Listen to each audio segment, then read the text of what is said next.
مکتوب نمبر 19 اپنے بعض عمال کے نام۔ بسم اللہ الرحمن الرحیم۔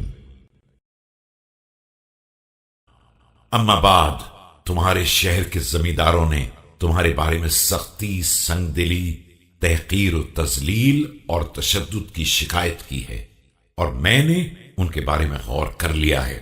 وہ اپنے شرک کی بنا پر قریب کرنے کے قابل تو نہیں ہیں، لیکن عہد و پیمان کی بنا پر انہیں دور بھی نہیں کیا جا سکتا ہے، اور ان پر زیادتی بھی نہیں کی جا سکتی ہے۔ لہذا تم ان کے بارے میں ایسی نرمی کا شعار اختیار کرو جس میں قدر سختی بھی شامل ہو، اور ان کے ساتھ سختی اور نرمی کے درمیان کا برتاؤ کرو کہ کبھی قریب کر لو، کبھی دور کر دو، کبھی نزدیک بلا لو اور کبھی الگ رکھو، انشاءاللہ۔